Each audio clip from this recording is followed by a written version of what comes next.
안녕하세요. 네, 저는 김영진 베이직 성형외과 인강원 원장입니다. 5, 60대 성형에 대한 욕구가 많아짐에 따라 오늘도 그 고민을 풀어보고자 오늘도 좋은 분 만나서 이야기를 나눠보도록 하겠습니다. 안녕하세요. 저는 올해 그 63세대는요 서울 용산에 사는 한정희입니다. 제가 요즘 그 눈꺼풀이 예전 같지 않게 이렇게 처져 가지고요 사진 찍으면 눈이 안 보여요. 그래서 그게 고민이어서 상안검에 대해서 좀 자세히 알아보려고 오늘 상담 왔습니다. 선생님, 네네. 제가요 그전에는 사실은 별명이 왕눈이었거든요. 눈이 굉장히 컸었어요. 그런데 이렇게 평상시에 볼 때 모르겠는데 사진을 찍으면 쌍꺼풀이 안 보이는 거예요. 눈에 파묻혀 가지고. 근데 그런 거보다 제일 걱정은 이 눈꺼풀이 점점 이렇게 내려오면서요 이 시야가 가려 가지고요 좀 답답한 걸 느끼고요. 요 눈 여기가 항상 이렇게 고립해서 짓무르고요. 제 친구들을 보면 눈이 점점 작아져 가지고요 이게 점점 덮이는 그 덮이 길이가 좀 점점 길어지면서 거기가 항상 짓무른다 그러거든요. 그래서 요럴 때 받을 수 있는 제일 적절한 그 방법에 대해서 선생님한테 오늘 꼭 상담 드리고 싶어서. 아, 네. 그게 뭐 듣기는 싫겠지만 네. 노화의 과정 중에 하나거든요. 그러니까 네. 슬프네요.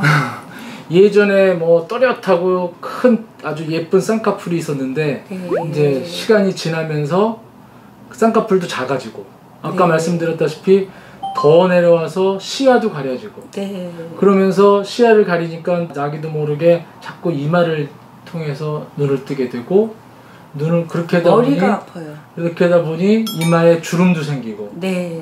그다음에 바깥쪽이 더 많이 처지니까 바깥쪽에 이 피부가 겹치면서 여름 같은 데는 많이 진물도 네. 생기고 네. 이런 현상들이 많이 나타나요. 그래서 이런 것들은 당연히 수술로 해결을 해야 되는 거고요. 네. 이런 거를 해결하기 위해서 이제 보통 우리가 그 수술을 상안검 성형술이라고 하거든요. 네. 상안검 성형술은 말 그대로 상안검 윗꺼풀을 수술하는 거고, 네.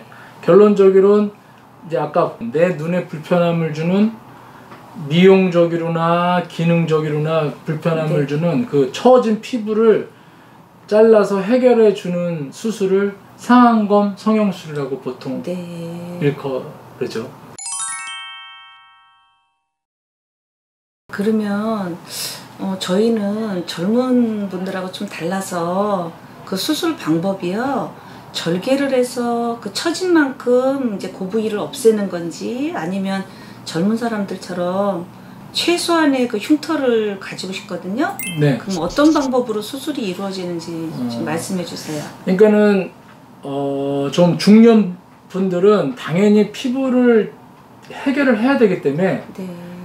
피부에 절개를 가하고 처진 피부만큼을 잘라내는 시술이 필요하거든요. 그래서 이제 더군다나 거기서 이제 뭐 쌍꺼풀을 만드니 안 만드니는 그 후의 문제고요. 네. 보통 이제 이게 상안검 수술이라는 것이 사실은 여성분들이 한 80%, 남성분들이 20%지만 남성분들도 수술을 하시거든요. 근데 네. 남성분들은 쌍꺼풀 만들기를 부담스러워 하시는 분들이 대부분이고 네. 반대로 여성분들은 대부분 쌍꺼풀을 만들고 싶어 하고 그렇기 때문에 위에 처진 피부도 잘라내고 쌍꺼풀도 다시 또렷하게 하는 게 이제 상안검 성형수술이죠. 네. 네네. 그럼 선생님 저희가 네. 또 이제 이렇게 위만 내려오는 게 아니라 눈 밑에 보면 여기가 이렇게 처지면서 그 요 처짐에 의해서 이렇게 선이 길게 생겨가지고요. 네. 굉장히 나이 들어 보이는 좀 슬픈 인상이 돼요. 네. 그래서 요거는 또 듣기로는 하안검이라 그러는데요. 그렇죠. 네. 그러면 또 선생님 하안검에 대해서도 좀 설명을 부탁드릴게요.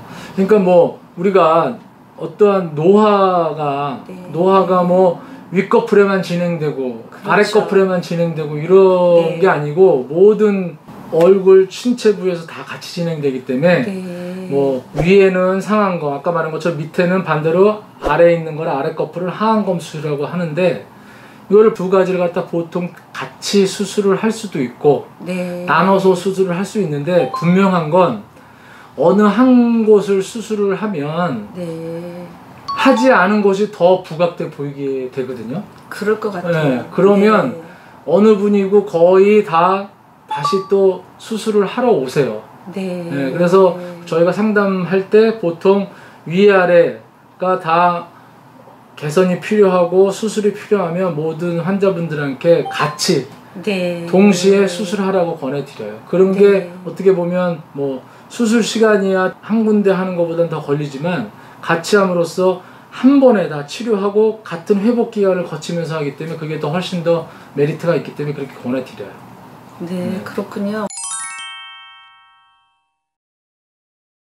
그리고 선생님, 제가 또 궁금한 건요, 젊은 분들은 안 그러는데 저희 같이 5, 60대 그 분들이 상안검, 하안검을 하면요, 가장 두려운 게 눈매가 변하거든요. 네네. 그런데 인상이 굉장히 싸나워지는 경우가 있어서 수술하고 나온 친구한테 좀 어디서 수술했냐고 이렇게 물어보면 대부분 전문 성형외과가 아닌 곳에서 했더라고요. 네. 그래서 전문가시니까요, 이 상안검, 하안검 할 때 어떤 주의점이라든가 그 눈매가 변하지 않는 그런 수술법에 대해서도 좀 말씀해 네. 주세요.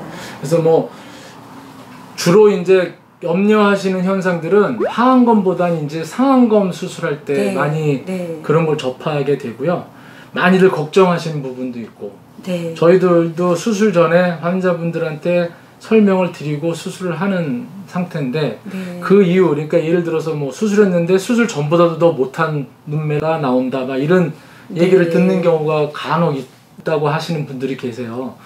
그런 분들을 보면 그 이후에 거의 90%, 100%는 과도한 욕심이죠. 과도한 욕심. 네. 네, 과도한 욕심. 예를 들어서 뭐 젊은 사람들이 아닌 어느 정도 연배가 되신 분들이 수술하기 때문에 그 욕구가 너무 예전 젊었을 때로 돌아가고 싶어서 과다한 걸 욕심을 내다 보면, 네. 그게 환자일 수도 있고 시술하는 의사 선생님일 수도 있지만, 그걸 욕심을 내다 보면 항상 그런 결과가 나오더라고요. 그래서 이 중장년층의 수술은 그런 면이 가장 중요한 것 같아요. 이게 물론 시간을 거슬러서 좀 더 밝고 젊어 보이게 하는 시술임에는 분명하지만, 그렇다고 해서 이거를 너무 과하게 네. 욕심내서 수술을 하다 보면 그 나이대에 맞는 어떠한 자연스러운 얼굴에서 벗어나는 경우가 많거든요. 네. 그래서 그런 면이 중장년 수술에서는 가장 중요한 것 같아요. 그러니까 욕심을 내지 말자. 네. 네, 어느 정도의 하나의 주름은 있어도 그게 있어서 자연스러운 게 낫지, 그거 하나 없애려다 과하게 하면 정말 돌이킬 수 없는 결과를 얻기 때문에 중장년 수술에서는 그런 게 가장 중요한 것 같아요. 자연스러운. 선생님 지금 말씀 들으면서 제가 느낀 점이 있는데요. 네네. 어느 날 그 친구가 굉장히 예뻐지고 동안이 돼서 왔는데 네. 별로 변한 뭐 어디가 뭐 변한 수술자 그런 건 없었는데 네. 친구 말이 굉장히 자연스럽게 수술이 돼서 자기도 만족한다 그랬거든요. 근데 선생님 말씀처럼 과도한 수술을 하지 않는 그런 노하우를 가진 전문가 선생님 만나는 것도 맞습니다. 네, 아주 중요하네요. 네네. 그러면 선생님 또 제가 네. 그러면 과연 이 상안검하고 이 하안검을 몇 살 정도면 해야 되는지, 예, 그것도 좀 궁금하거든요. 그러게요. 이게 뭐 딱 뭐 나는 몇 살 됐으니까 이 수술을 해야지, 뭐 몇 살이니까 아직 안 해도 돼요, 그런 문제는 아닌 것 같고요. 네. 그러니까는 지금의 상태죠. 예를 들어서 뭐 비교적 나이가 뭐 30, 40대 후반이라고 하더라도 어느 정도 피부가 처져 있고 요거를 피부 처져 있는 걸 해결하면서 수술을 하는 게 훨씬 결과면에 좋다 그러면 그때도 수술할 수 있는 거고, 또 반면 50대 60대 되신 분도 상태를 보니 뭐 그렇게 과다하게 처짐도 없고, 네. 뭐 그런데 굳이 그거를 과다하게 뭐 피부를 절제를 해내서 수술할 필요도 없고 이런 거기 때문에 네. 상안검 수술은 사실은 몇 세 이런 건 없지만 주로 네. 그래도 피부 처짐과 탄력이 떨어지기 시작하는 50대 초반에서부터 뭐 네. 50대 후반서부터 제일 많이 받는 수술이라고 생각하시면 편하실 거예요. 그러면 선생님 만약에 수술을 시행했잖아요. 네네. 그러면 이제 어쩔 수 없이 그 흉터가 있잖아요. 그렇죠. 근데 네. 그 흉터가 자연스럽게 보이려면 기간이 한 어느 정도 걸릴까요? 그러게요. 이게 이제 수술하고 나면 자연스러워지는데 걸리는 시간은 크게 두 가지예요. 그러니까 쌍꺼풀이 자연스러워지는 경우랑 흉터가 자연스러워지는 거 두 네. 개로 되는데 흉터 같은 경우는 보통 한 달 정도 지나서부터는 본인 색깔로 다 돌아와요. 네. 근데 이제 단 흉터를 떠나서 자연스러워진다는 건 아까 말한 것처럼 여자분들은 대부분 상안검 수술을 하면서 없던 쌍꺼풀도 만들고 있던 쌍꺼풀도 좀 진하게 해주는 편이기 때문에 네. 그 쌍꺼풀이 자기 이미지와 그러니까 거울을 봤을 때 좀 어색하지 않다 이런 정도가 되기까지는 없던 분들이 생긴 경우는 한 2달. 네. 그다음에 원래 있었던 분들이 좀 진해진 경우는 뭐 한 달 정도 지나면 네. 다 자연스러워진다고 생각하시면 되고 특히 흉터는 여러 번 수술하지 않는 분이라면 전혀 걱정 안 하셔도 돼요. 네. 그러면요 수술 날짜를 정할 때요. 네네네. 그 수술 후에 그래도 좀 붓기도 빠지고 자연스러워지려면 자기가 이제 수술 날짜를 자기 그 일정에다가 이렇게 정해야 되잖아요. 네네네. 그래서 수술이 좀 이렇게 자연스러워지는 뭐 이렇게 좀 실밥도 빼야 되고 예, 그 기간은 어느 정도면 될까요?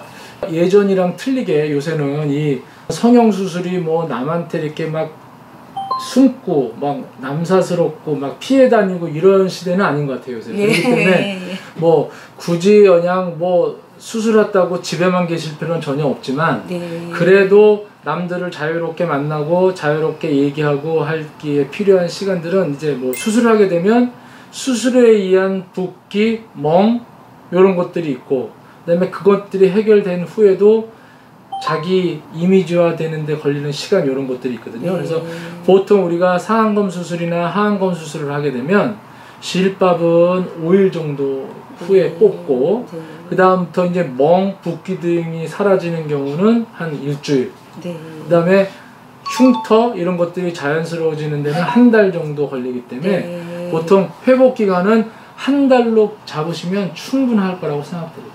네, 잘 알겠습니다. 네네. 수고하셨습니다. 감사합니다.